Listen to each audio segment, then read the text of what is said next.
welcome to death row. Like we always do about this time. I'm gonna fight your fucking ass! You're playing touch butt with that dork in the park. There's a little snake in the grass. Hey, I'm not surprised, motherfuckers. No fucking Jesus, people! I'd like to take this chance to apologize to absolutely nobody! Hey, pussy, are you still there? I'm back. Who the fuck is that guy? Break out the red panties. We're rich, baby. I would like to introduce...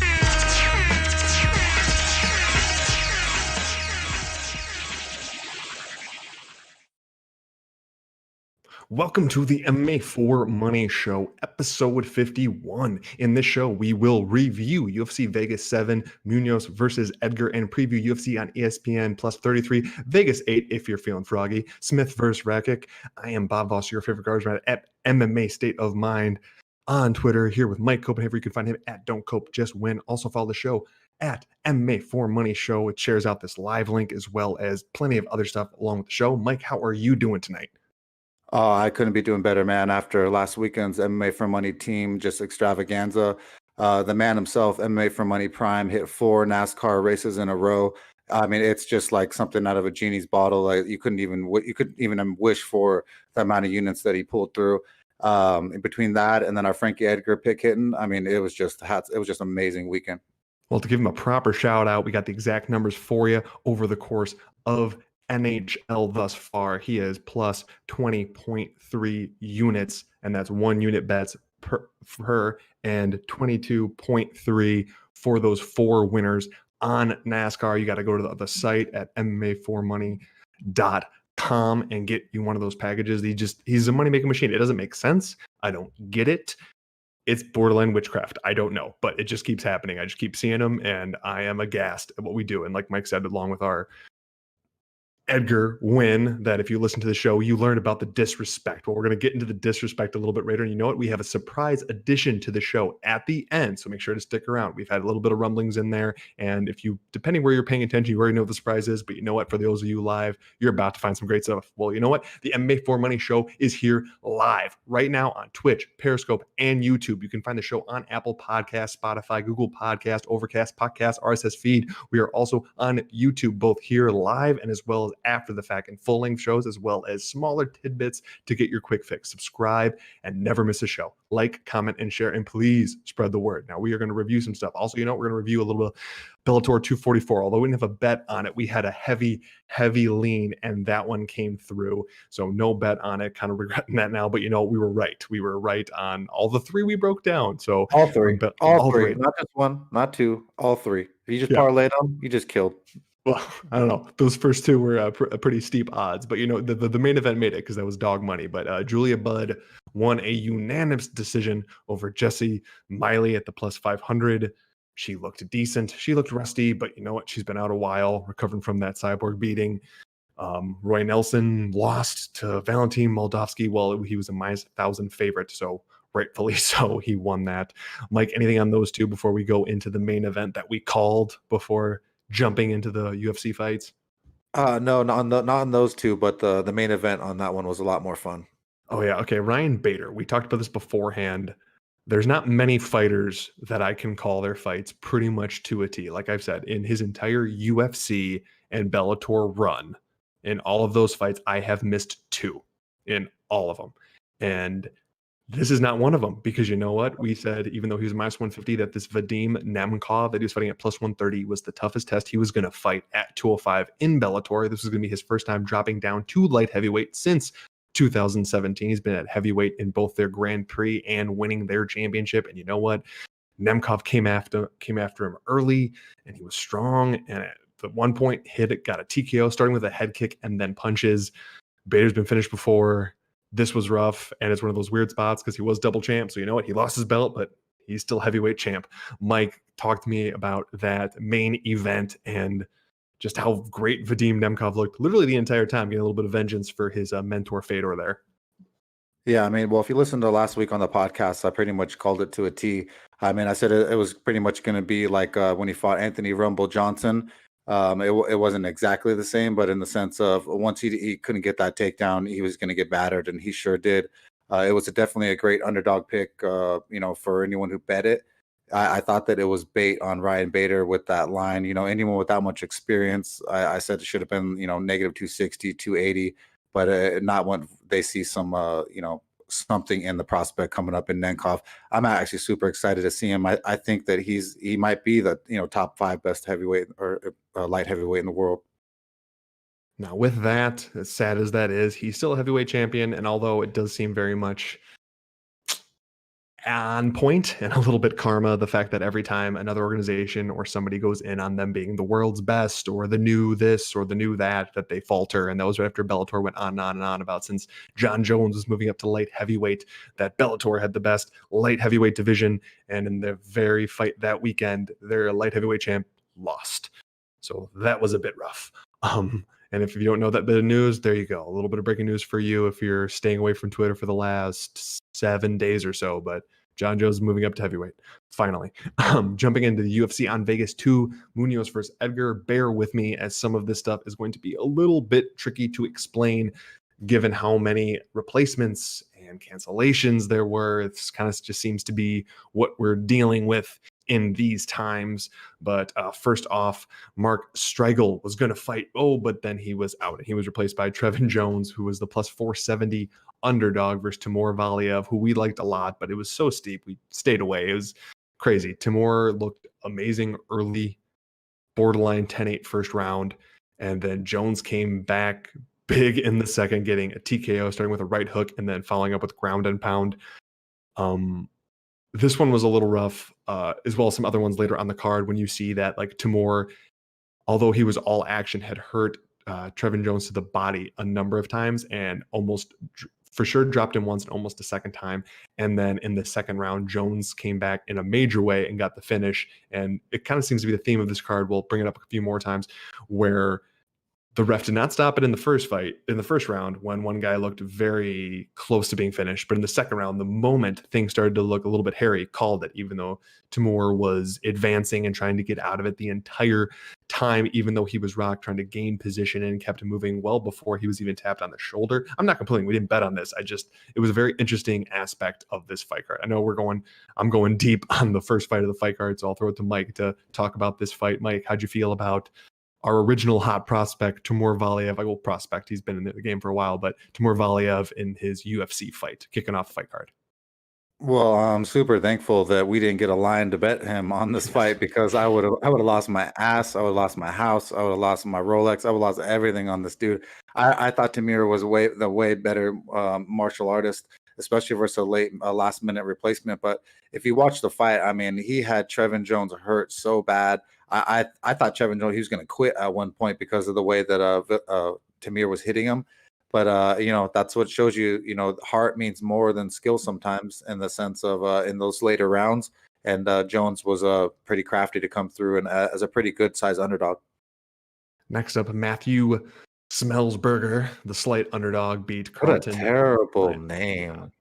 God. Definitely beat Carlton Minus, who was the favorite given the last name. So I guess that tracked, although he lost unanimous decision. I don't got much on this fight. I wasn't overly impressed by either. Mike, anything quick on this one, or we'll move on to more entertaining fights? No, I'm still disgusted by his last name, dude. That was just crazy. So in the next one, again, a little bit of explanation. So Jorge Gonzalez was going to fight Ike Villanueva. Okay. Jorge Gonzalez then was out of the fight, and Jordan Wright was stepping in to fight Villanueva. Jordan Wright got the doctor stoppage win, but don't let that think it was just a random punch or a random lucky this that ended it. He was taking it to Villanueva. He started with like a spinning heel kick that landed flush, sent Villanueva down. Villanueva came up. He was taking it to him in the clinch, opened up a cut over the eye, right in the bad spot. Everyone knows where that is, right there. It was going directly into the eye, and they called it. Jordan Wright gets the win. Looked phenomenal. I mean, you didn't know, obviously, a late replacement fight, fighting up a weight class at 205. I believe he's a 185 pounder. Well, at very least, he weighed in at 200 and looked like he had a little bit more he could have done. He looked great. No telling what he would have done in the later rounds, but you know what? He gets the win, and I look forward to watching the Beverly Hill Ninja going forward. Mike, what do you got for this fight? Do you like the doctor stoppage, and how'd you feel about the performance? I thought the doctor stoppage was justified if you look at the performance. I mean, he was getting pretty much battered and outclassed in every way. For a late minute fight, it was pretty impressive. So I can't wait to see where he settles in the UFC or what weight class. Next up, the fight that we are both happy that we avoided. We have both talked about how we like Austin Hubbard in this spot. We like his team at the dog money. It seemed pretty good. Initially, this was also going to be a bet for me on this fight card, but there's a few people that we will refuse to bet if certain other people back them, and this was the case in this fight. Very happy we didn't keep up with it because you know what? Joe Selecki was minus 140. He got the rear naked choke in the first round, but it wasn't just that. He hopped on Hubbard's back early, made him carry his weight, and got a standing rear naked choke. Hubbard didn't go out. I mean, he was in a bad spot, but for the majority of the round was just carrying the weight of Joe Selecki. And then the moment it got tight, he tapped out. So I don't know. I guess as good as I thought Hubbard was, he's not quite up to par. But I don't know, Mike, take me through just the feeling of having someone on your back for the better part of 3 minutes and trying to defend a rear naked choke like that. Yeah, I mean, versus a guy like Joe Selecki, whose jiu-jitsu is super sharp and he trains with some really well-rounded guys. Even if you have someone on your back for a minute, I mean, it gets really exhausting. The whole time they're just basically fighting. You're doing a hand fighting, trying to keep them from being able to slip it under your chin. And it's basically, if you have a good jiu-jitsu practitioner on your back and they got a body triangle locked in, it's pretty much a matter of time before they get that rear naked choke, because they're going to be able to, especially in MMA, throw punches to daze you and confuse you a little bit, so you could switch arms and end up switching choke arms for slipping it under their chin. So it was. I'm so glad we didn't bet it. Thank God that Brendan Schaub ran his mouth about Hubbard, and otherwise I would have probably bet it more. So thank God we didn't touch it, and we picked Joe Selecki after that, and there she blows. The next fight. This goes why I don't bet a lot of WMMA fights. Is I don't always have the best comparison in terms of past competition and whatnot. And I say that because I liked Inoue quite a bit. Wasn't going to bet her. A little bit too steep for me, and I figured it was going to be close. Mike from the get-go said that he liked Amanda Lemos and at the underdog plus 120. Mike, I'm not sure if it was just a pick or you eventually bet her own later, but she won the unanimous decision. So by all means, gloat. No need to gloat against my teammate. It's just the size. There's a size thing, and no disrespect to the Asian population, but whether it's a guy from America, that's a man at 31, or a guy from Japan that's 31, or a guy from another part of China, or etc.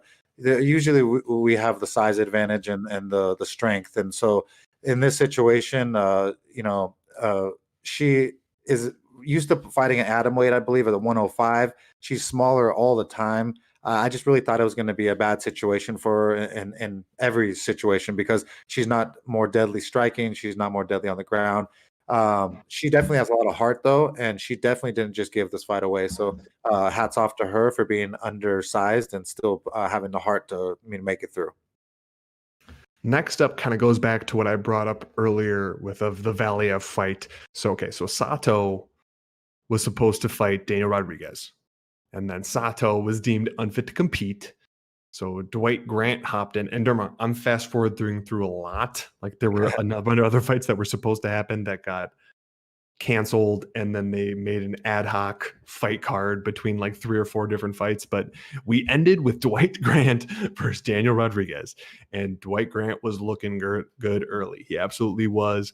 Put Daniel Rodriguez on his butt and was really taking it to him. And then there were spots where he looked like, in my opinion, took way more damage than Dwight Grant did later, but then came back and ended up getting a TKO against Dwight Grant. I think the majority reason for that is he for sure dropped Dwight Grant against the cage. Dwight Grant got immediately up and then almost got sent back down to his knees immediately again. And that was right when the ref came in and went. Although in the dominant position on top earlier, Grant, I think, was landing more punishing blows. It was just that dip in the body posture that the ref ended up calling it.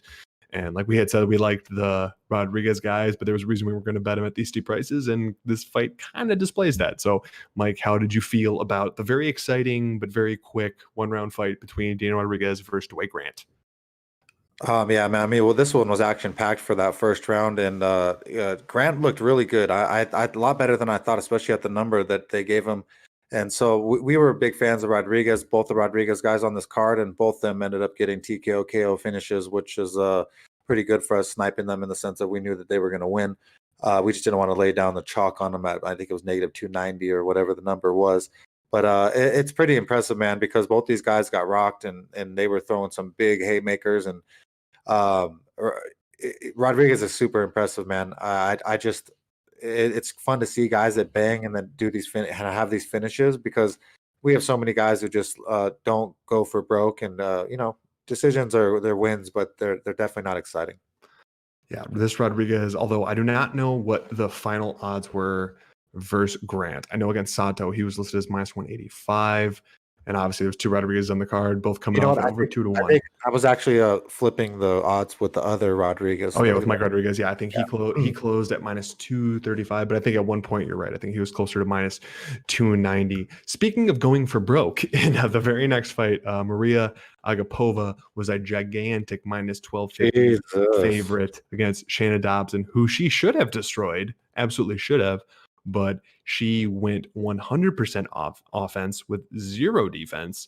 And although won the first round, I mean, there were some hinky spots in there, but like landed more, had a dominant position on top at one point, even though Shayna Dobson did as well. Finished the tail end of the round with a submission attempt.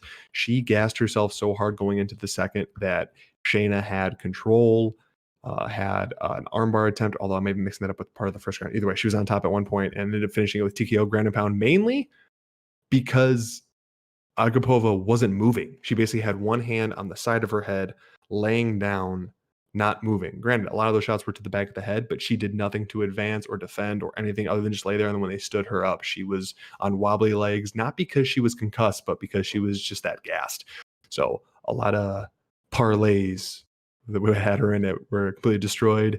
And kudos to Shayna Dobson. She stays in the UFC, even though she has like a break-even record at this point. Mike, how'd you feel about Agapova completely laying an egg? Yeah, I couldn't fucking believe that this fight ended the way it did. After Agapova talked a lot of shit. I believe she even called out Dobson after a post-fight interview that she did in one of her wins. And she definitely called for the wrong dog, because Dobson, withstood the storm in the first round, and had the heart to come back. And she literally, Agapova, turtled up and just went face down on her back, put the arm up to protect the punches. She quit so badly that she definitely got broken by Dobson and exposed. Agapova is not at all what she says that she is, and I'm glad that, like I said, we don't bet on stupid stuff like that.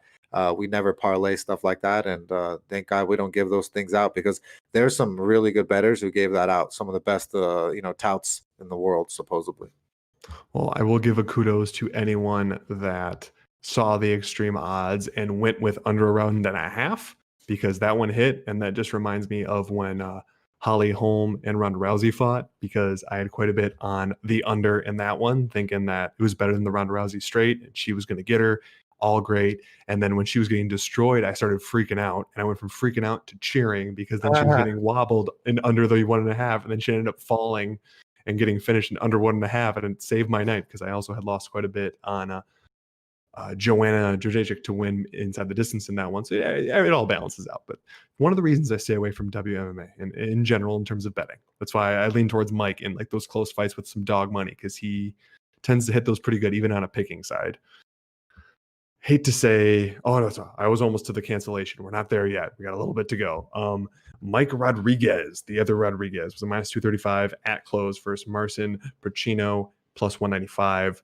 Rodriguez got the TKO elbows and punches in the first round, basically just demolished him in the clinch. It all started with some elbows in the clinch across side of the head, starting off with some knees earlier, but like really sent him to the ground with the elbows, and then just completely finished him off on the ground. It was beautiful. It was quick. Mike Rodriguez looks good. Mike, how do you feel about this, Mike? Man, I mean, we were high on him last week. We felt that he was longer, stronger, more deadly in the clinch situation with knees and elbows. And I mean, he proved it immediately. I wish that we could have gotten like just a little bit better price tag. Imagine if we got like a negative 180, we would have max bet him for sure. But over here, we're about smart bets and not firing when we're not needed. That's why even when we miss fire, we come back and fire, hit Stipe, hit Frankie Edgar this week, and just pad our bankroll again so that we could fire properly. There's no need to stress things or overfire. But I did want to fire hard on Mike Rodriguez. I really I'm high on the kid. I think that he's got a lot to offer if he wants to be the best.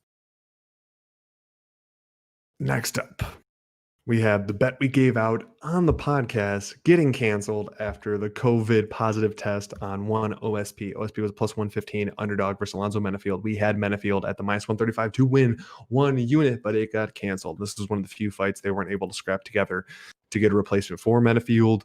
So that got scrapped. But one thing we did talk about on the podcast, and we're going to get into that now because we're going to talk about the main event of UFC on Vegas 2, was Pedro Munoz minus 255 versus Frankie Edgar plus 215. This was when we did the show. Those were the odds.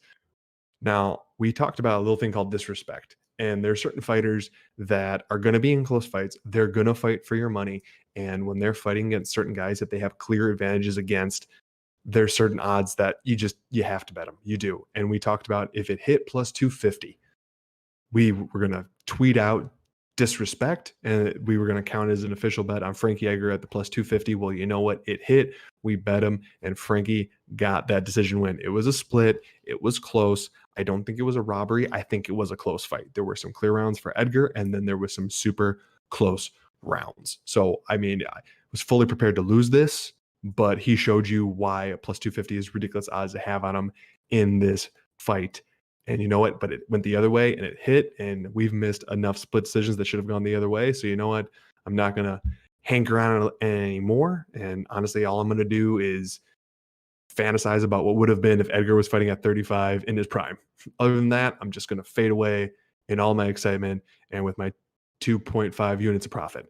Mike, just wax poetic on this main event and give the people just some candy for their ears. Yeah, man. I mean, we stood it from the beginning that the line was disrespectful, and that was immediately the red flag for us to bet this thing. Frankie, the Nightmare Edgar. I mean, I don't know who was watching the fight, but it was a clear split decision win for Frankie Edgar. He was clearly had more volume. He clearly had better movement.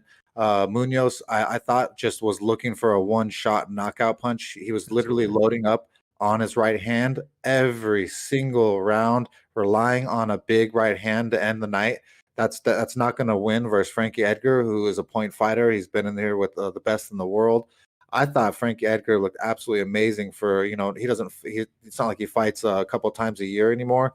He's had a couple of fights versus Korean Zombie. I mean, you guys go step in there with Korean Zombie and see your ass get murked, bro. No, that's nothing against Frankie Edgar, getting beat by him. So I don't even count that as anything against Frankie when he lost to him, because he had the balls enough to go fly over there and fight that bad motherfucker. So I just love that Frankie Edgar got this win, especially for the podcast. Got that 2.5 units for our bankroll so that we could keep on marching and get you guys these wins, because we're all about the smart bets and finding you lines that are just not right, because our boy MMAforMoney Prime, he taught us, to look at the line movement, see when things are off, and fire immediately. Now we're going to jump into UFC on Vegas 8. Go right into it. Smith versus Rakic or Ratchich, or at some point I'll learn how to say his name. He needs like 2 more fights before. I want to say Ratchet, like some bitch. Ratchet, girl. Which I appreciate. I'm not that should just be his nickname. That should be Alexander Ratchet Rakic. Dude, yeah, that'd be dope. I'm down for it. That could be on shirts. Like I'm for it. Yeah. I'll wear a shirt. Although we've talked about before, I'm not allowed to wear MMA shirts anymore. I take it back. I'm not allowed to wear heavyweight MMA shirts again, because apparently it's the biggest jinx for fighters who I enjoy. So at least there's not any heavyweights on this fight card, so I got to worry about it. First off, Sean Brady is a huge favorite over Christian Genie in a Bottle Aguilera at plus 325. We'll do quick picks for the majority of this fight card. We will start going in depth.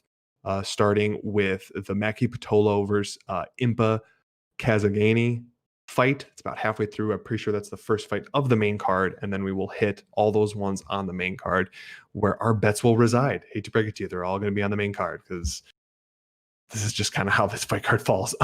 Quick pick, Sean Brady. I've liked him really the only thing I liked about Christian Aguilera is his name and the jokes I could make in regards to said name and other famous people with similar names. Outside of that, I don't got much. I apologize. There's not a bigger breakdown for this particular one. I'll have more later on, but for me, there's not much here. There's not I see where he has this path to victory. He might win, but like I just don't see it. I think Brady's gonna roll here. In my opinion, clear decision. So don't start throwing in props here, but pick Brady. Obviously, minus 400, crazy odds on that one. So bet at your own risk and parlay at your own risk with these big favorites. Mike, first fight of the card, quick pick: Sean Brady, Christian Aguilera.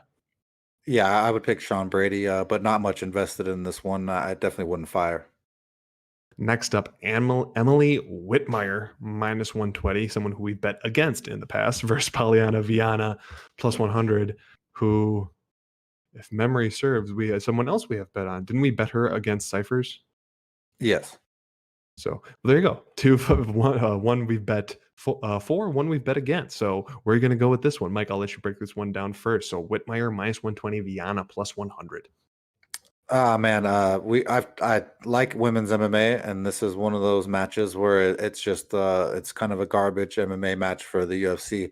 I see that Whitmire she doesn't have very good striking, and so that she's gonna rely on her jujitsu, and it's not gonna fare well for her because I think she's gonna be outmatched on the ground, and it's gonna end up having her scrambling in every position and end up losing a decision. So I definitely would not back Whitmire here at the favored money.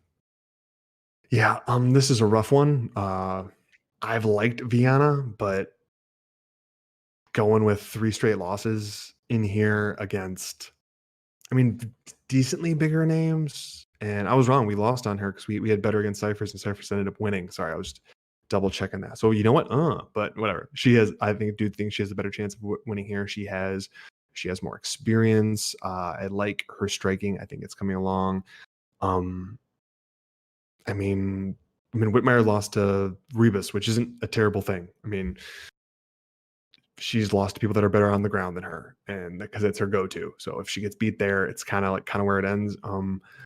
These close WMMA fights, I tend to stay away because it's harder for me to see the intangibles here. That's why usually on these, if you notice on the show, this is where I lean a little bit heavily towards Mike because he's these close ones he's good at calling. I'm good when there is a clear advantage one way or another, but you don't tend to hit those extreme disparities until you get to the top 7 to 8 of the division, and that's not really where we're at here. So I'll just parrot Mike and say Viana at the slight, even plus 100, but like dog money. Next up, this is an odd quick pick. I think you texted me about 2 hours ago that Giga Chikadze is out of this fight against Alex Caceres. He was a minus 250 favorite versus Caceres.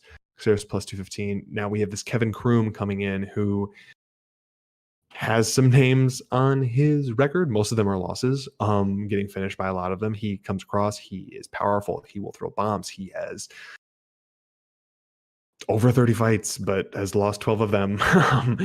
Caceres can dance around and out-volume him, and if he's smart, can win. But as said on this podcast, I believe in the past, it's hard to trust Alex Caceres to fight smart. So I'd be interested to see what the odds are when they're released. Obviously, they are not out yet. I have periodically been checking best fight odds to see if any odds drop. I will continue to do that the remainder of the show, just to at very least give them to you guys as early as you are either watching the show live or watching after the fact. But I'm just going to go with Alex Caceres, just UFC experience, high level experience. And if he does fight smart, I think he can easily outstrike his way, at least like parry and counter his way to a 3-round decision.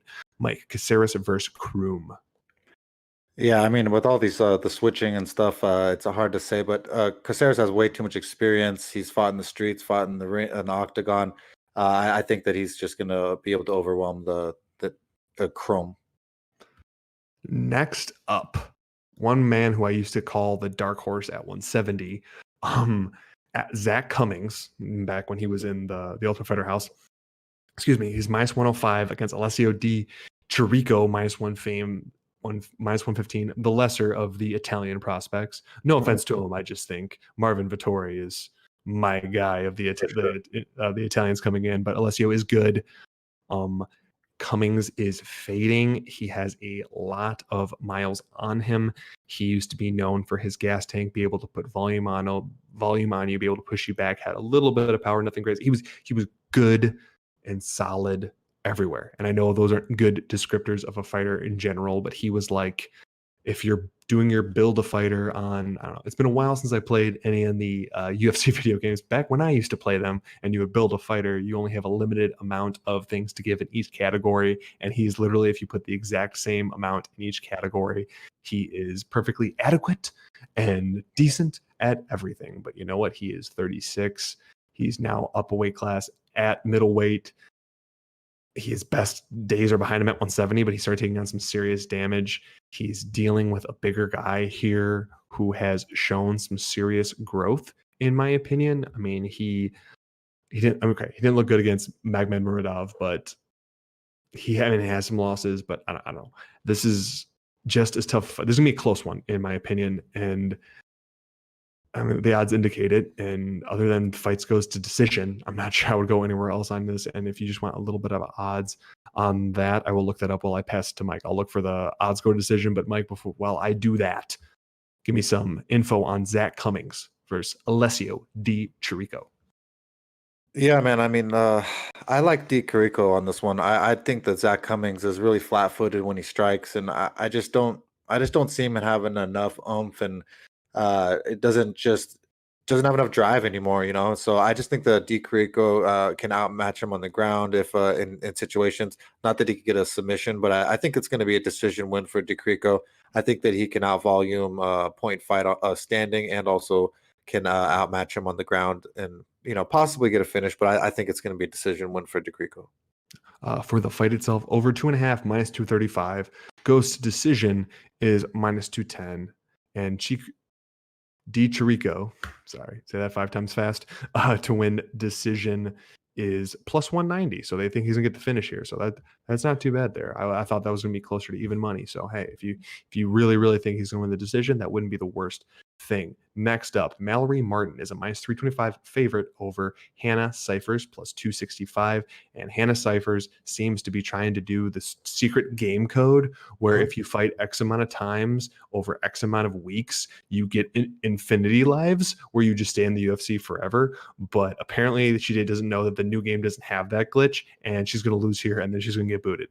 That's the extent of my breakdown for this fight. Mike. Yeah, I like, where the hell are the real fights for the women's MMA? I mean, these are garbage. We're into Dana White. Fighters want to fight. That's why we have the same fighters fighting 4 times in the last. What's really happening is we're getting filler fights because they're trying to have a smaller payroll for the whole card, and they give us these garbage can fighters that they could pay freaking nothing just to fill in a time slot. So this is retarded. I don't, sorry for the word of the retardation, but either way, it's Cyphers she's strong at best, and Martin she's Martin. I don't know, man. I don't even know what they're doing with these 3 women's fights. I mean, all 3 of these girls, all 3 matches could fight each other 3 times in one night, and I wouldn't care because no one cares. They're garbage. None of them are going to be anything. Not one of them are going to be top 10. They're garbage. It's crazy. Like I said, it's just to fill fights. If I had to pick one, I might lean Cyphers just because she's got more grit. We will eventually get to a WMA fight on this fight card that's worth having. Because there is one. There's one. And we're going to get to it. But you got to deal with all of this on the way up.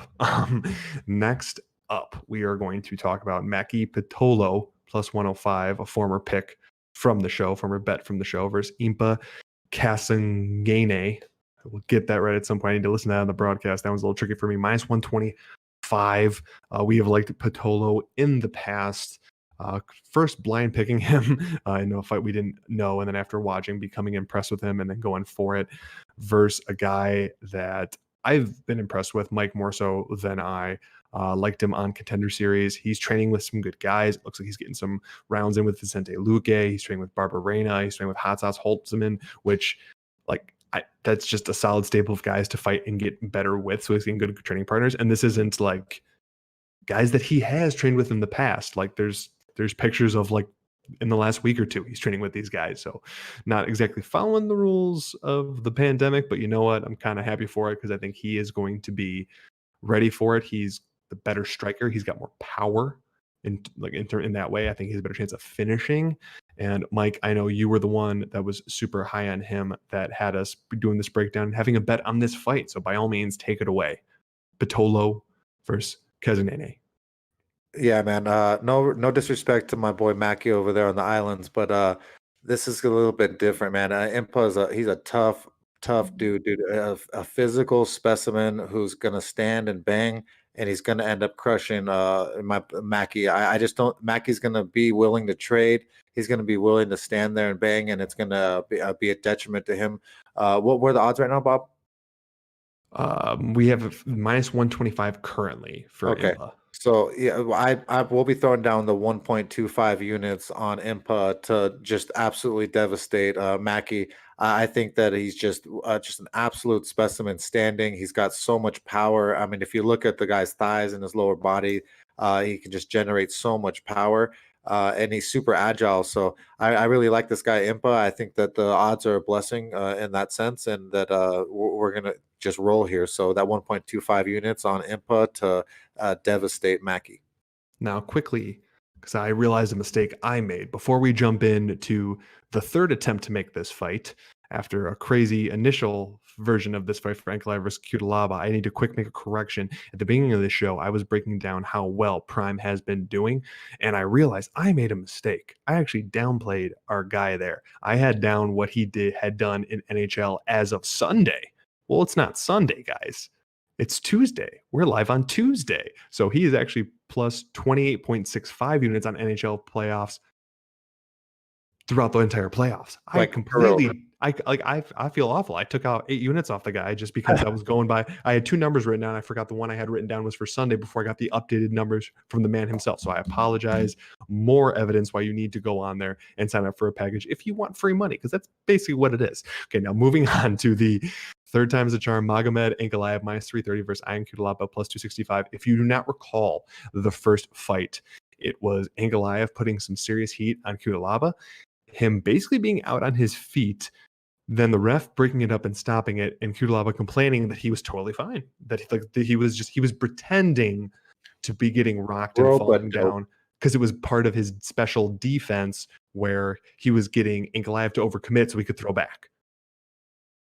I know I don't buy it either, but that was his so they were going to redo this fight a few weeks back, and then so let me get this straight. I want to pull up the exact date, but I want to say it was 2 weeks ago before it got canceled. Was it 2 weeks ago? Yeah, I think so. Yeah, 2 weeks ago, this fight was booked. It got canceled because Ion tested positive for COVID. So either it was a false test or dude has bounced back faster than anybody ever, and now he's fighting this weekend against Magomed Ankalaev. So my breakdown to this fight doesn't change much, other than the fact that I thought if they got into a crazy exchange, Cutelaba might have been able to land something, and there was a chance.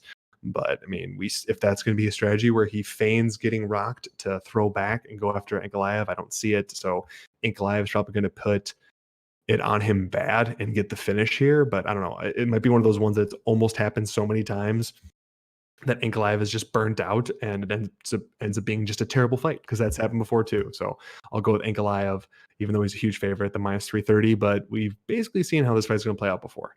Mike, Ankalaev versus Cutelaba. Yeah, I mean, this fight's going to be exciting for as long as it lasts. Both these guys are going to be throwing absolute haymakers and bombs till one of them literally drops and hits the floor. So I'm going to back Magomed. I think that he's more deadly, that he's mentally got an edge on Cutelaba now. I don't want to hear anything about rope doping or that was your defense or et cetera, and blah, blah, blah. You put yourself in that situation to look stupid and get rocked and look like you're getting damaged, and the referee's going to stop the fight. So this time, I believe Magomed's really going to damage him and end the fight where the referee won't even need to play a part. Honestly, I don't understand Ion Cutelaba, because I've liked him for a long time, and I've won money on either side of him. But I know for a fact, obviously he's a 205er, came in originally as a heavyweight and then dropped down. Like dude, like me, he's a big muscular dude. He runs like he's run half marathons and full marathons before, and he always gasses out.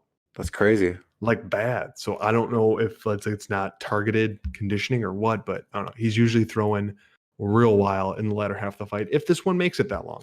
But we're going to move on because obviously we have, I think, broken down this fight probably 4 times, given the amount of times it's been canceled, rebooked, and when it actually happened, and when we reviewed when it actually happened. So we're moving on. Ricardo Lamas was supposed to fight Ryan Hall, but Ryan Hall is out. So he is fighting Bill Algeo. Ricardo Lamas is minus 260 currently versus Bill Algeo at plus 220. Bill Algeo, his highest highlight reel moment is that he lost to that Brandon Lehane guy on Contender Series that Ariel was obsessed with. That's about all I got for that. I do feel bad for Ricardo Lamas because, I mean, the Ryan Hall fight was going to be good for him because he had enough wrestling to possibly keep it off the ground. He has good boxing. It would have given his chin a rest because obviously Cater kind of caved that in. He's getting up there in age for featherweight, longtime veteran. I'm always going to root for Lamas. He's a local guy here, owns a gym a town or so over. We have some mutual acquaintances. So I mean, I know he's the favorite here, rightfully so. So I'm going to pick Lamas, and I'm just hoping he has a really, really good out. So I wouldn't trust any type of judgment I'm giving here for a bet, but I'm hoping my boy Lamas gets the win here. Mike, Lamas versus Algeo. Yeah, I mean, this is kind of a gift for Lamas, in my opinion. I think that Lamas, he's got way more experience. He's been there and there with some really, really world-class fighters. I don't see why he should be losing this fight. So the line is weird to me. So because I feel that way, I feel like the line should be much higher, right? Like this guy's just getting thrown in versus a Ricardo Lamas who's been in there with top 5, top whatever fighters, and he's got only -2 something. It seems weird. So I don't know who Algeo is personally. I don't know a lot about him, but for them to throw him in this spot and him not get so disrespected on the number worries me a little. So I wouldn't bet on Lamas, but I think that he should win a decision. Next up, we have the best female fight on the fight card. We talked about there was a good one on here, and here it is. For a few reasons, it's actually going to be fairly entertaining. Ji Hyun Kim is plus 260 versus Alexa Grasso minus 320. Alexa Grasso was early on crowned.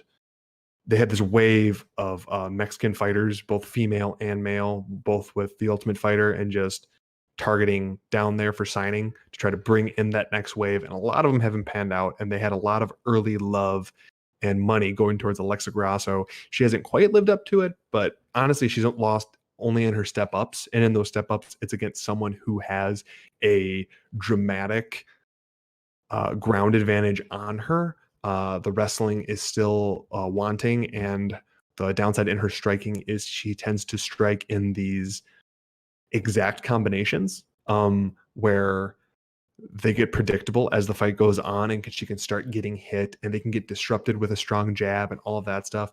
But what she has going for in this fight is she's fighting against someone who lost a decision to the lesser of the Shevchenko sisters. So I'm just leaning towards the fact that Grasso is going to have the much superior striking here. Nothing against Kim. She's a good fighter, but like she can't handle an output that Grasso can put on her. Grasso's boxing has always looked good and has shortened up some of her.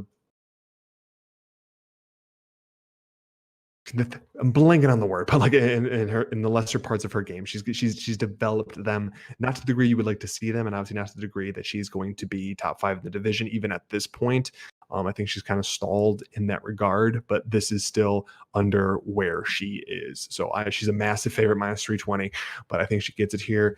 And honestly, I do think it's going to be a decision. Surprise, surprise. So I will throw it to Mike and give you guys those exact odds. So Mike, Grasso versus Kim. Yeah, I mean, I've watched Alexa Grasso and Irene Aldana come up from their early career, and right when they got in the UFC, I kind of had my eyes on them because their boxing was so clean. And then they kind of both faltered a little bit. They really didn't impress me in the way that I thought they should have early in their careers. And it was about 1 or 2 fights later when Irene Aldana really started to turn it on. And I'm still waiting for that for Alexa Grasso. I really believe that her hands are strong enough and deadly enough to knock out Kim and to finish her. If she wants to throw hands that are deadly, I don't know if it's because Grasso's a sweet girl. Everyone has different temperaments, and she possibly just might be a sweet person in the sense of like she doesn't want to kill. That could be a detriment to her because she's not going to be throwing enough volume, or she could be gun shy. I still feel like she's the more dominant fighter. That she has the way better boxing than Kim. I don't even think it's going to be close. I also think this is another reference that I talked about earlier about certain ethnicities being bigger than others. Alexa Grasso is going to have a better gas tank and be thicker, bigger boned, and be able to, I believe, push Kim around a little bit. So I'm going to go with Grasso, and I think she's going to be able to win a decision. Quickly before we move on, Grasso by decision is minus 165. So you're getting her for about half the price that you are straight, which is decent. Obviously, What's a you like TKO? TKO. I got to repill. Sure, after I minimize it, Mike. I see how it is. I thought we were all done talking about it. And I got to open it up. No, obviously, I'm just still talking to keep away dead air and stall for time. Because if I stall for enough time and just keep words coming out of my mouth, Grasso inside the distance is plus 442. Oh, see, like I said, if she turns it on, she could do it on that girl's face. But I don't know, man. She's gonna do that Alrina Aldana thing. And when I didn't know, I thought I believed in her. Then she didn't do it. Then I didn't believe in her, and then she did it. So this could be the moment where Grasso actually does what I think she could and light the girl's face up. It's good. We're just going to ease past the part where you said put it on that girl's face. We're going to move right on to the co-main event, and it's Robbie Lawler, who is plus 210 underdog versus Neil Magny, minus 250. Disrespect. This is disrespect round 2. Disrespect is back. Oh man, I love Magny. Something fierce. I've made a lot of money on Magny in the past. Like I've been an old school Magny better on people that just always thought he was going to lose. They always thought he was going to lose, and he always came back. And he's finally not going to come back. He doesn't have the chin he once did. He doesn't have quite that. His gas tank is still good. It's adequate. It's not as good as it once was, where he keeps pouring it on as the fight goes. Just like age is starting to catch up to him, and obviously age is starting to catch up to Robbie Lawler too. And he just had a record set on his face by Colvin Covington. But obviously those aren't the hardest strikes, as anyone else who's fought Colvin Covington would say. But decent layoff between then and now for Lawler. And then the Covington fight was his first fight back after ACL surgery. But Lawler has the wrestling to keep it up top if he needs to, because sometimes Neil Magny will go for a desperation timed takedown. That's not happening here. Lawler's not going to let that happen. Lawler has the more power. Magny does have a stiff jab, and he will have the reach advantage. But as he has the reach advantage, he does keep his head up in the air enough that I could see Lawler coming over top. I think Lawler has enough gas tank to put it on. But this is like we talked about last time. This is, at this point in their careers, this is a close fight. There's a guy that will go out there and fight for your money and has a good chance to get a finish. And that's Robbie Lawler. This is plus 210. This is similar exactly to the Frankie Edgar fight we brought up last time and eventually hit. This one, we're not even going to wait till it hits a certain amount. This is plus 210. This is my bet for the fight card. I'm going with Robbie Lawler plus 210. That's straight. That's 1 unit to win 2.1. Just, I think he's got that one more in him, man, before he sails off. At bare minimum, he's got that one more in him, let alone if he gets the win here. But Robbie Lawler's going to come in here. He's going to come in here vicious. Sorry, Neil Magny, you've been my boy, but I think your lights are getting put out this time. Mike, co-main event, Robbie Lawler versus Neil Magny. Yeah, man, the disrespect is real. Robbie Ruthless Lawler is no joke, man. I mean, standing, Neil Magny's not better than him. On the ground, I still don't think Neil Magny's better than him. So I don't really know where Neil Magny has the advantage besides just reach. I know that he's longer. Possibly has better cardio, but that's not going to make his chin durable. Robbie Lawler's been training and fighting for his last couple camps for wrestlers all the way up to the Ben Askren fight. So his wrestling should be super duper sharp. So his takedown defense is going to be there. He definitely has way more power in his hands than Neil Magny does. And I think that the line is super disrespectful. So I love that you picked this fight because a lot of people are the other way, just like they were last week, people on Munoz. And when everyone goes left, I like to go right. So we'll go be right with Bob and put that 1 unit down on Ruthless Robbie Lawler to lay the smackdown on Neil Magny. In the main event, we have Anthony Fresh Veneers Smith at plus 235 versus Alexander Rakic minus 275. Dude, Anthony Smith just got so much damage put on him against Glover. I mean, don't get me wrong, we bet Smith there. I'm not saying we didn't, but we bet him because that was the first time the UFC in a long time was going to do those like 5 fight cards in a 2-week stint. And we only had the odds for the main card. And we were doing that one ahead of time. So you guys had enough time to bet on it. So we only had about 3 fights to choose from, basically. Not to boohoo for us. We more than cover it later on. But Smith looked great early in the first round. He absolutely did. And then he got so much damage put on him by the garage champ, Glover Teixeira, and just he knocked teeth out of the guy. And there was the huge controversy of his corner better not stop the fight, and the ref letting him take just an insane amount of damage.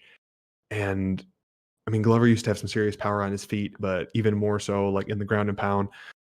Smith is now fighting against a guy that is faster and has more power and will just completely and utterly lay it on you in the worst possible way. I know there was the split decision loss to Ozdemir by Rakic. I know like just about every single person I respect scored it for Rakic. So, I mean, that's kind of odd going into it with that. But I mean, this guy's got it, man. He's just going to put that pain on Anthony Smith. And at this point, I mean, Anthony Smith, let me look it up. Anthony Smith is a 48 fight veteran, and that's not counting probably another 10 that have not been tallied. So the dude has so much wear and tear on him. 205, he's gotten a little bit of second life. He was a journeyman middleweight that was able to go up to heavyweight. And I'm sorry, dude does not throw volume. Want to know who throws volume? Rakic, and he throws it right at your face and your body, and he's coming for it. So obviously this is no surprise to just about anybody. There's a reason that Rakic is minus 275, although that has come down. He was minus 290 when I first made these notes, and he's gone down 15 cents there. But I think Rakic is going to win, and he's going to get the win inside the distance. Man, is it worth even betting that inside the distance? I can only imagine the odds for that. It's minus 105, so not terrible. It's 5 rounds to work with, but I'm going to go with Rakic, and I don't know if that inside the distance is plus money, I might put a little bit on there just for my own sanity. So, Mike, main event, Smith versus Rakic. Yeah, Alexander Rakic, as we just named him. I think that dude, this guy is fucking fire, bro. I mean, he throws kicks with authority. He throws volume. I mean, this guy is no fucking joke. I mean, Anthony Smith is, like you said, lost teeth. He's tough as nails. I mean, to me, he's definitely a tough punching bag. He's taken a lot of abuse in all those fights. Like you said, he was dropped down he was 185. Then he went up in the weight class to try to rejuvenate his career. Now he's fighting guys that were up in their weight class and dropping down to keep their career just on the course, just to be a pro. So I don't like this at all. I think that Alexander is going to absolutely devastate Anthony Smith. I think he's going to batter him from range and throw just the meanest kicks to Anthony Smith's body, who's already shown vulnerable to body shots. I think that this is a great matchup for Rakic, and I think that he's going to just absolutely devastate Anthony Smith and just show the world that we got a new guy in the town. Now, for all of you people that have been watching the show, you have some experience with what we're about to bring to you. There's a lot of people out there that are DraftKings fans, and we had a little experience that in recent weeks when I could not make the show. But you know what? We would like to welcome back to the show Mikey Gills. Follow him at Mikey Gills on Twitter, as he has joined the show as our go-to DraftKings resource. He will be joining us at the end of every show to give you a quick DraftKings breakdown or any other feelings he has on the entire fight card. If he has something burning deep inside that we got completely wrong, that he disagrees with, by all means, he can throw fire at us. I'm all for that, for the breakdowns. Mikey, how are you doing? Not bad. You know, it's I feel like I've been sitting here watching the whole show off the screen. I feel like you guys pull me out of the box when you need me. I'm like the Gimp from Pulp Fiction, but you know, it's whatever. You're the surprise in the cake. You popped out of the birthday cake, and you're just like, "Hey, I'm here." Yeah, no, for my backdrop, I'm gonna get that little chain that you guys put on him. I might wear something cute. I don't know. We'll figure it out. That's perfect. Yeah, week 1. I haven't quite got the wardrobe down yet. So That's awesome. So what we're going to do with Mikey, we're going to figure out over the course of the next shows how this is going to look exactly. But as of right now, our plan is we are going to now go back through UFC on Vegas 8. It's going to be a little faster, obviously, than the initial breakdowns because he's looking at it from a DraftKings perspective. And I'm not giving my DraftKings perspective because although I've played it in the past, I'm more of like, I'm going to jump in and I'm going to play for like 5 or 6 weeks, maybe make some money. And then as soon as it starts to get on a downtrend, I leave because I'm not good at the multiple lineup deals. I throw in a couple, maybe I win, maybe I don't, and then I bounce out. It's not my cup of tea. It's not my skill set. So we got someone whose skill set is. So this is going to be one-way traffic. I'm going to guide it a little bit, but it's mainly going to be there from Mikey Gills over there. So first off, the first fight on UFC Vegas 8, from the DraftKings perspective, Sean Brady is fighting Christian Aguilera. yeah, no, right off the bat, we're dealing with the biggest favorite on the card in terms of DraftKings prices. You got Sean Brady, 27 years old, 12-0, 3 knockouts, 2 submissions. He's going for $9,300. He's one of the best prospects in the welterweight division, as far as I can tell. He's 2-0 in the UFC, both decisions. This is a guy who knows how to get the win. When he goes after you, he goes in there, he'll take you down, he'll do whatever he wants to do to you. So when you're looking in terms of DraftKings, it's all about scoring points. If you hear somebody might go to decision a lot, you'll think, okay, well, this guy might not be a first-round knockout guy, which would score you way more points. But that's not the case with Sean Brady. This is a guy who will stay busy when he's on top of you, averages over 100 points a fight. He's a decision machine, but he's a busy decision machine. And he's going up against Christian Aguilera. I know you made the joke already, but I gotta dance on it a little bit. Like he's 28 years old. So that means he must have been about 10 years old when Christina Aguilera hit the scene. So I know this guy can fight because dude, that's got to be awful. 6th grade me would have been all over this guy just every single day. But hit the wrap on him. He won his UFC debut back in June by TKO. He's 3-2 in his last 5. He's a good technical striker, but he's the kind of guy that he's going to come out throwing bombs early at you. He's going to try to get you out of there, and then he might tire down a little bit. He's never been submitted before, so that could make the fight a little tougher for Brady in terms of trying to get a finish. But if survival's his only game plan, that's good enough for me. He's a pass for me as an underdog at $6,900. I don't see him having much success in this fight. So for me, Sean Brady is the only play. He's in my core lineup, and we'll get into core lineups and things like that later. But Sean Brady, 9,300. Yeah. After we go through everybody, Mikey will be able to explain to you guys core lineups and just the ideal placement for your lineups. Obviously, you're capped at a certain amount, and he'll explain that more as I am. I would at best say intermediate in terms of DraftKings. So next up, Emily Whitmire versus Polyana Viana. All right, so this is actually my first the underdog pick on the card. If I'm not mistaken, Viana is actually the favorite in the real fight, but on the DraftKings, she's $200 less than Emily Whitmire, which is good because I think she's going to win the fight anyway. 10-4, 6 of those coming by way of submission, facing Emily Whitmire. 4-3. All 3 of her losses are by submission. And then even you go back into her amateur career, she has even more submission losses. Whitmire was 4-4 in the amateurs. She's no kind of world beater. When you get Viana, who does have, a legitimate credential, she's the jungle fight champion down in Brazil. If you believe what the UFC website says, she is a Brazilian Jiu-Jitsu world champion, although I can't find anything to corroborate that. She's lost her last 3 in a row, but one of those was a very close fight to Hannah Cifers, who we'll talk about later on the card. I just think when you have the way DraftKings is set up in terms of rewarding finishes and things like that, I am going to take the submission specialist against the girl who always gets submitted every time.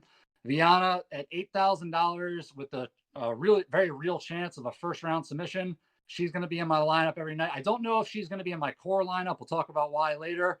My only real hiccup with this is, you might want to call it the Chael Sonnen rule, where if a Brazilian fighter comes in dominant, but then comes into the UFC and starts losing fights, I don't know. You draw your own conclusions on that one. But Polyana Viana, $8,000. She's going to be in my lineup.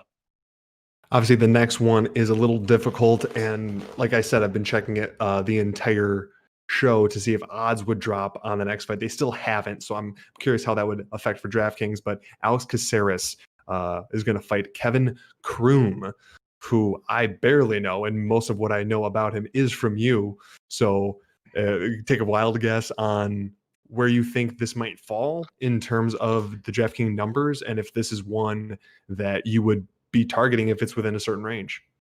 Yeah, we might have a gift on our hands because one thing about this card is a lot of the higher end fighters that you want to target for your core, they're going off at 9,300, 9,200, 9,100.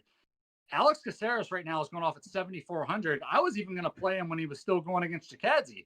I think he had a good chance in that fight, but against the absolute world beater that is Kevin Kroom. Basically, what's going on with Kevin Kroom, by everything that I can tell, is he is the dollar store version of Jason Knight. He is a guy that from every highlight that I was able to watch, I watched a couple of his fights right before I went on the air. He comes after you hard. He comes out swinging, always goes on the submission, goes for the submission rather. He's got a couple of notable fights. One against, sorry, what is it? Felony Charles Bennett. I have to change my notes because apparently he doesn't like being called the other one. No, he does not. He'll yell at you and cuss at you if you do it. Yeah. And he actually is he was the first career opponent of Justin Gaethje. And we're talking about how much he goes for submissions. He got KO slammed out cold by Justin Gaethje when he had an armbar on him. Scrappy guy, but Alex Caceres, good fighter. You never really know what you're going to get by him. He can show up some nights, sometimes he can't. The joke I have about fighters like him is if you grew up in the 90s, you remember Pop Quiz Popcorn? Do you remember that by any chance? Yes. Yes, I do. Okay. That's exactly what he is. You put him in the microwave, you never know exactly what you're going to get when he comes out. That's Alex Caceres, but for a guy that in this particular fight can score as much as he will for $7,400, I'm going to be over him as much as I can. I'm really hoping that line doesn't change. I don't think it will, actually, because I've seen this a couple times recently with fighters being taken out because of COVID. So Alex Caceres is going to get locked into a lot of my lineups this week. Okay. Next up, Zach Cummings. In terms of like just straight odds, he's about even with Alessio Di Chirico. As me and Mike talked on the podcast, we thought it was going to be more of a decision towards Di Chirico. Where's that fall for you? And also, obviously, what the DraftKings keeps saying, it's salaries. I keep wanting to say odds, but I know it's salaries. Yeah, salaries. For this fight, this is a strange fight because, like you guys said earlier, this is about as close to a pick'em as anything you're going to see on the card. When it comes to Zach Cummings coming in at $8,400 on here, 3-2 out of his last 5, but you look at his record, 23-7 with 12 submissions. Then you look up at Di Chirico, 4 submissions. He's only got 4 losses in his career, but his 4 submissions might even be kind of misleading. I looked up the records of the guys that he was fighting. All of his submission wins were against guys who either had no victories or a losing record. So I don't know how good his ground game is. So when it comes to somebody like Zach Cummings, I don't know. Di Chirico's only been submitted once in his whole career, but Zach Cummings, I think in the smaller cage especially, he's going to be a guy that can press him up. He might be able to outwork him. If it manages to stay standing, though, like Mike was saying, Di Chirico, he's got the power, he's got the technique over him on the feet. For me, though, Zach Cummings at $8,400 is a little bit of a better play. Di Chirico at $7,800, he's not a terrible play for that price. He's a really high finishing rate. He's looked good against solid competition. And for his price, I like him a little bit more than Robbie Lawler and a little less than Mackie Patallo at $7,800. But for me, Zach Cummings is the better play. And we'll get into underdogs later, but Chirico might not be a bad one. We'll see. Okay. Well, next up is the absolute like barn burner, most anticipated fight of the entire fight card. Mallory Martin is fighting Hannah. I fight every 6 weeks ciphers. And I mean, I can only imagine that everyone has to have this fight in their lineups. Otherwise, they're going to lose. That's all I can imagine. Yeah, no, Hannah Cyphers, you were joking about her earlier, fought twice recently, both pretty bad losses. Once to Mackenzie Dern by armbar, which, if I remember correctly, she took Mackenzie Dern down in that fight, that's not smart. Obviously, fight IQ. Yeah. It's genius. Yeah, but then two weeks later, she goes in June, head kick, drop, beaten to a pulp, and then submitted again. 2-4 overall since coming to the UFC. 0 finishes since joining the UFC. Really strong for her size. She's got that farm strength, but just not a good fighter. Facing Mallory Martin, 26, 6-3, 2 knockouts, 1 submission, going off at $8,900. $8,900 for anybody that doesn't understand slur, as I just said. But yeah, she lost her last fight against Verna Jandiroba. No shame in that. Before that, she won 5 straight with 3 stoppages mixed in. She's bigger. She's better everywhere. She's more aggressive. It's in a smaller cage. I think she has the ability to win inside the distance and score a lot of points doing it. So for $8,900, I like that. Cypher's training out of a local gym. Mallory trains out of Elevation right now, I think with Roxanne Modafari, and I can't remember the other one, sorry. But For me, Cyphers is a stay away. I don't think she has any chance in this fight. Mallory Martin, 8,900. Maki Pitolo, who we've joked about, was someone who we didn't know, blindly picked strictly based off his ethnicity. Yeah, we do that sometimes. And he won. And then he kind of just became a in-show just enjoyment. Although we're not picking him here for the show. But in terms of DraftKings, you got Maki Pitolo, who has said, or it was either him or his coach has said that he wants to stand and trade against Impa Kazanani. Still 100% sure I'm saying that wrong, who has some serious power and likes to throw hands. Is this one of the fights that you're going to have on your lineup? Yeah, Impa. So let's start off with Pitolo real quick. He's going off for $7,700. Did you just say his coach said he plans to stand there and bang with Impa? I cannot remember if it was this. This is information from the other mic. That it was either from. I bring that up is because that's cute. That's awesome that he has the plan to stand and bang. I don't think Impa has that plan. So, but going up Pitolo, he's 13-6, 7 KOs. Like you said, he does like to get in there and throw. Won 3 of his last 5, but he's lost 2 of his last 3. His last one, he was actually doing really well up until he shot in for a takedown and got caught in the guillotine, submitted, but he didn't take any damage in that fight. The fight was still 3 weeks ago. You got to factor in weight cuts, things like that. Pitolo, more of a brawl, like a technical brawler. He's going to leave openings when he's in there. He likes to go for the finish. But Impa Kasanaganya, I don't know how to pronounce that name. I don't think you did either. No, 26 years old. Yeah, 26 years old. He's 7-0, 2 knockouts, 5 decisions. Just like Pitolo, he fought 3 weeks ago on Dana White's Contender Series. He took a lot of damage early in that fight. He was getting lit up a little bit. But once, and I've seen this in a couple of his fights that I've watched, he turns it on as the fight goes on, and he seems to get stronger. He's a guy. He doesn't have a lot of pride. He's going to go for that win every time. He's not going to try to knock you out. He's not going to try to do any of that. He's going to try to win the fight. And he is built like a brick shithouse. I heard Mike talking about him earlier. The lower half of his body doesn't make any sense. And this is a dude who's got some power, a freak athlete. And the only concerns I have about him is he hasn't really been a pro for that long. If you look at his record, all of his fights have taken place, all of his pro fights in the last 20 months. And that's 7 fights within 20 months, and that's with a year-long layoff in the middle of it. That's crazy to me. And but getting into that even more, his strength of schedule. Prior to the Dana White Contenders fight, he only had one opponent with a winning record, and he went to a decision against 3 of those other 5 that didn't have great records. So, but again, this is a guy who wants to finish. He's incredibly athletic. He fights aggressive, great top control, patient fighter with a win above all else attitude. So $8,500. I think he's not exactly a lock, but I like him a lot. I think he's going to win this fight. Pitolo is going to come out and look for that KO like he always does. So in terms of DraftKings, if you're looking for a guy who might score that early points for you, it is MMA. Anybody can be knocked out. He's going to be kind of mid-range on my underdog picks. But for me, Kasanaganya.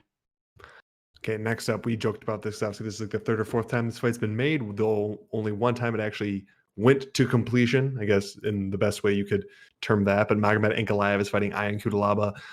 Likely going to be a finish here. How does this work where you have likely going to be a finish on one side, but there's a chance for it on that other side? Oh, this is where you just press draft and you pray a little bit. But now, one thing I wanted to mention, you were talking about it earlier with Cutelaba coming back really quickly from COVID.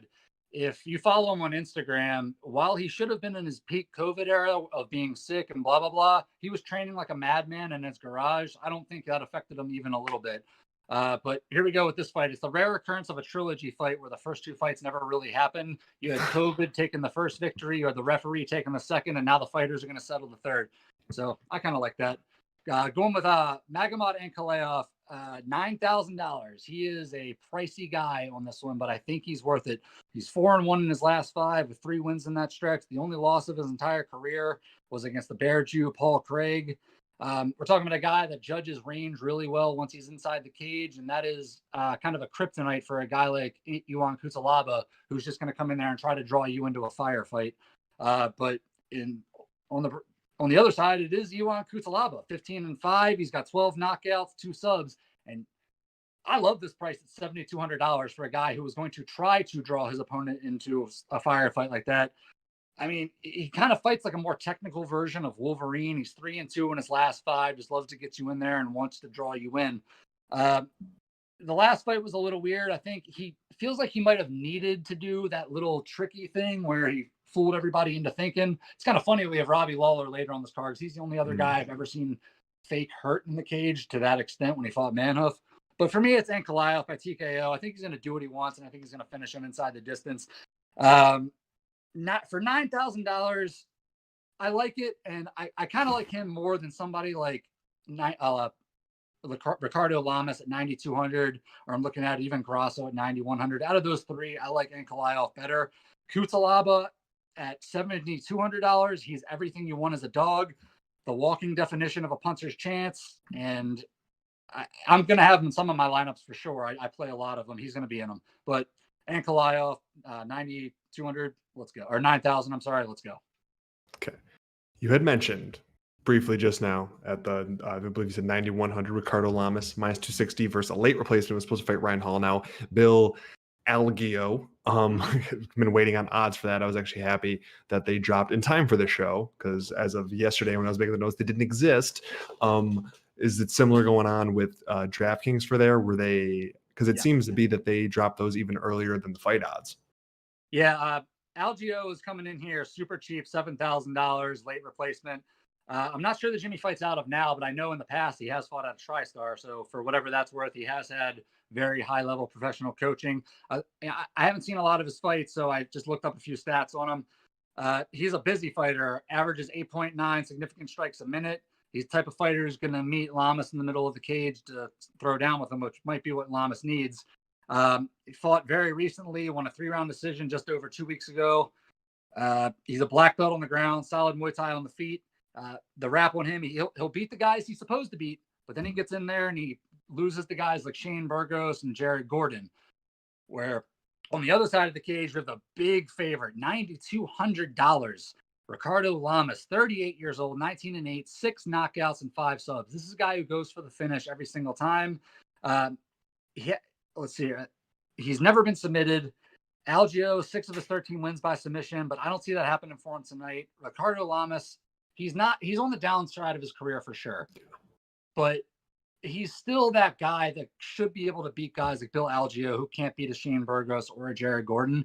And Ricardo Lamas doesn't like to go to decisions. This is a guy who's going to meet him in the middle of the cage and he's going to throw down with him. I think Lamas can pay off big time at $9,200. He's going to be in a lot of my lineups as well.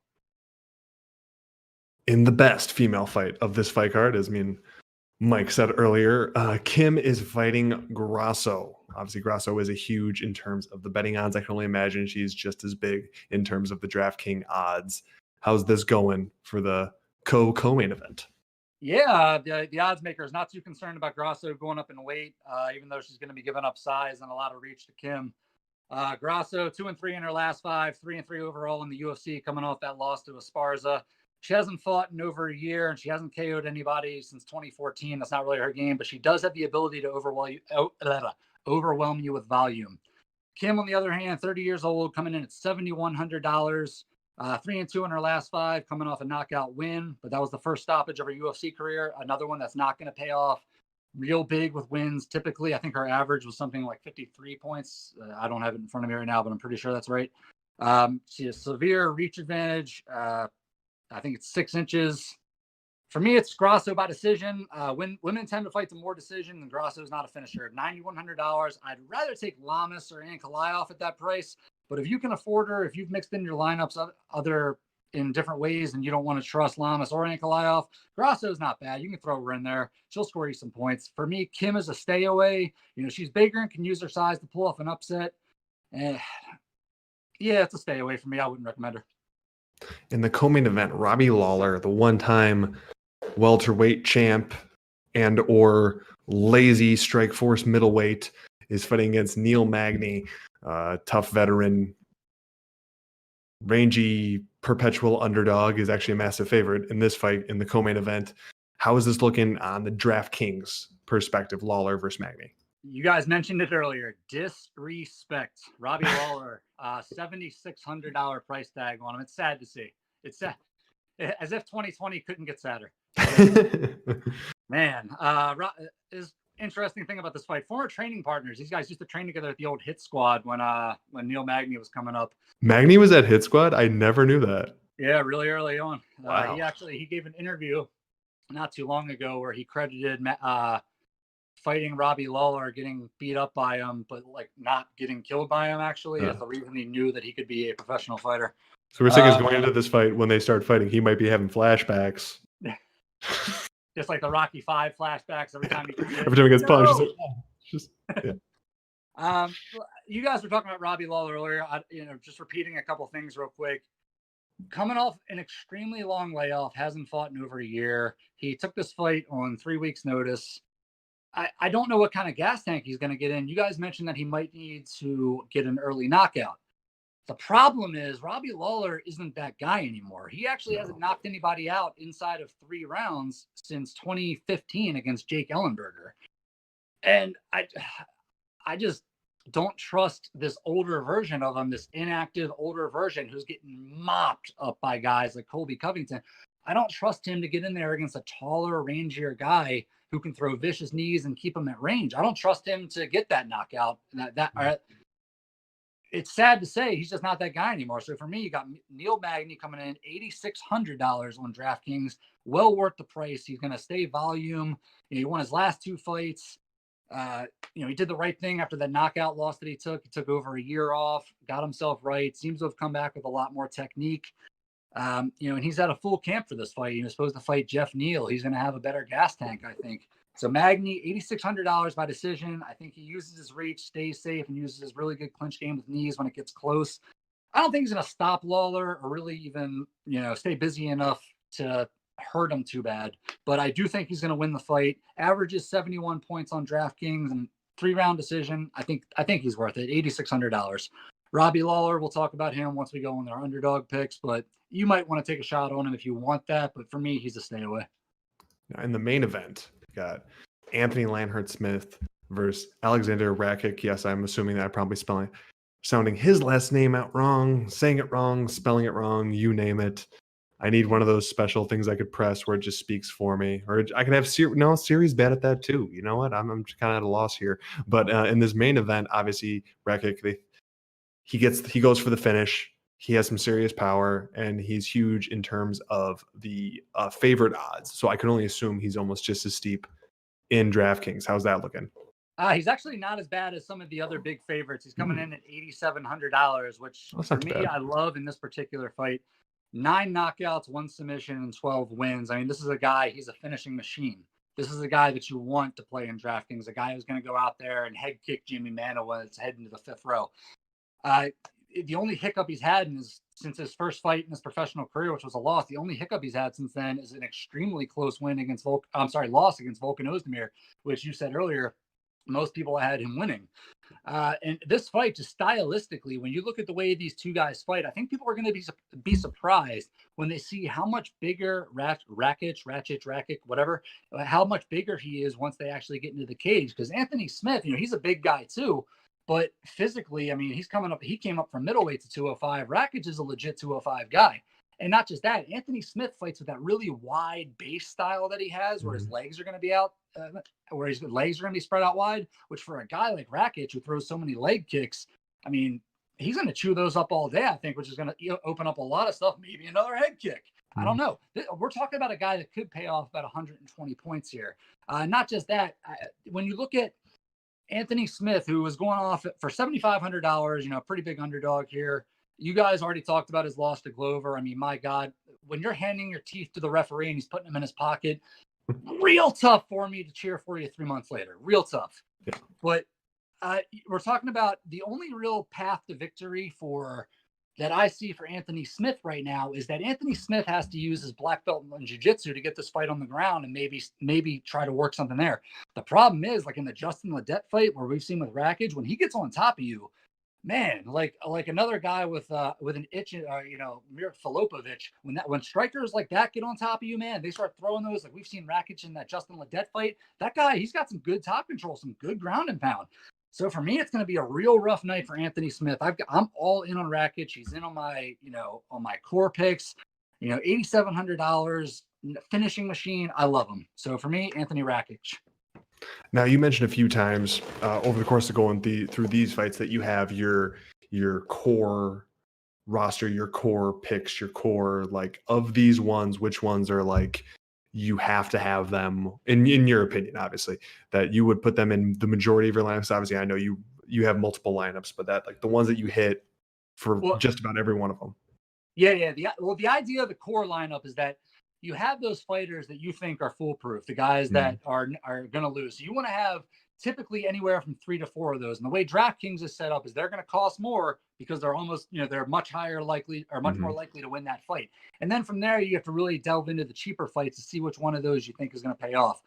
So for me, guys like Sean Brady, Ankalaev, Lamas, Rakic, like, those guys are core guys. But on this fight card, man, we might be getting a gift in Alex Caceres, because if that doesn't change and he stays at 7,400, oh man, it's red panty night. It is red panty night all day because of Bruce Leroy.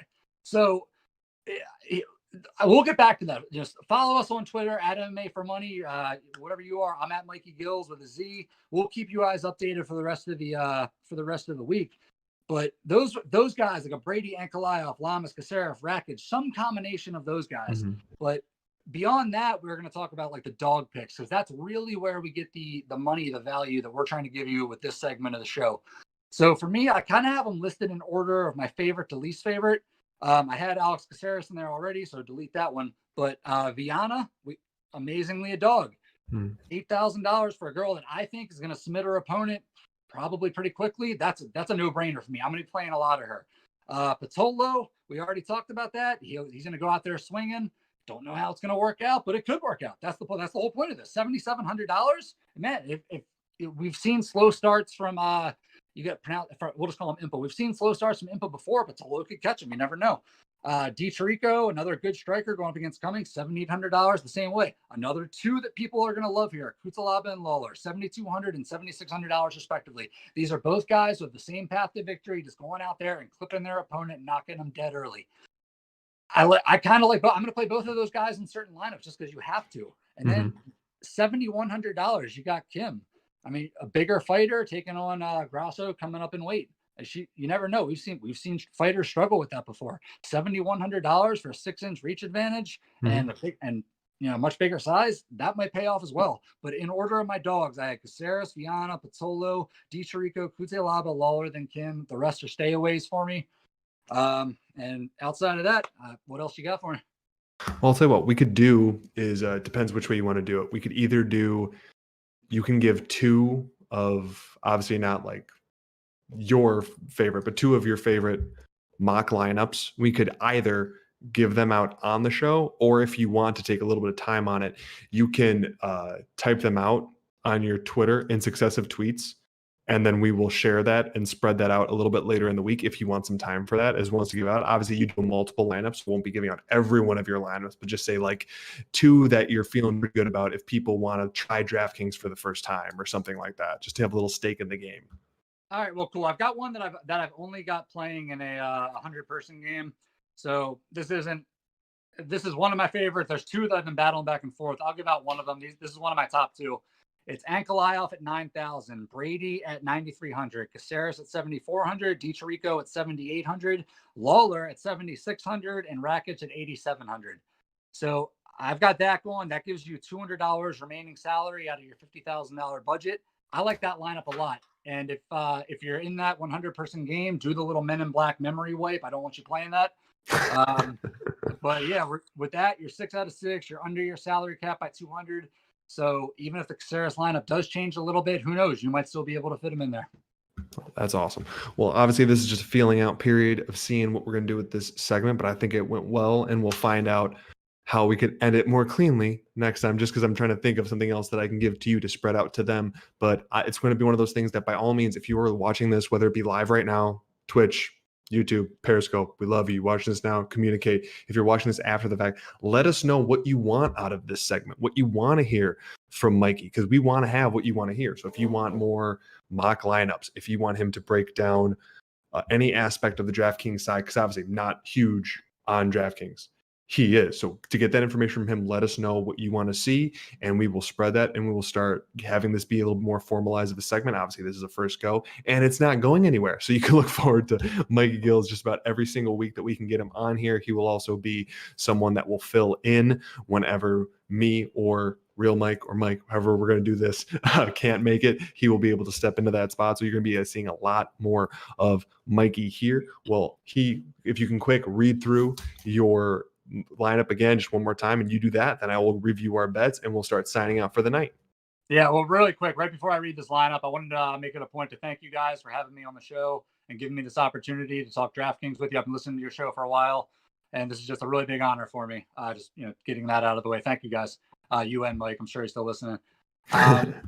Real Mike, as we have to call him. But the DraftKings lineup that I'm going with that we just gave out is Ankalaev for 9,000, Brady for 9,300, Caceres for 7,400, DiChirico for 7,800, Robbie Lawler for 7,600, and Rakic for 8,700. And again, out of your $50,000 budget, that will leave you with a $200 remaining salary. So if you don't like one of those picks, you can pull one of those guys off and substitute them with maybe a slightly more expensive guy or even a slightly less expensive, depending on what you want to do. Fantastic. Well, and also just to review the bets for this fight card, because obviously we're giving you both. We're giving you that's a free lineup right there from someone who plays all the time, and we're giving you 2 free bets always. We always give you free bets for this one. We have 1.25 units to win 1 unit on IMPA. That's just to win the 1 unit there. And then we have 1 unit on the former champion, Robbie Lawler, at plus 210 because of that disrespect. That's 1 unit to win 2.1 units. And you know what? We won't just be back next week, me and Mikey. Mike will be back next week. We have a Three's Company going on here, and we will be back next week to preview Overeem versus Sakai. Do not forget to subscribe to us on your platform of choice: Apple Podcasts, Spotify, Google Podcasts, Overcast, Podcast, RSS feed. Remember, subscribe to the show on YouTube. Yes, if you're watching us live on YouTube, hi. How are you doing? Don't forget to subscribe to get breakdowns of this, breakdowns of the DraftKings, breakdowns of the bets, breakdowns of just funny sayings and recaps. It's there for you to get you through the week till you see us or hear us again. Like, comment, share, spread the word. And with that, let's roll.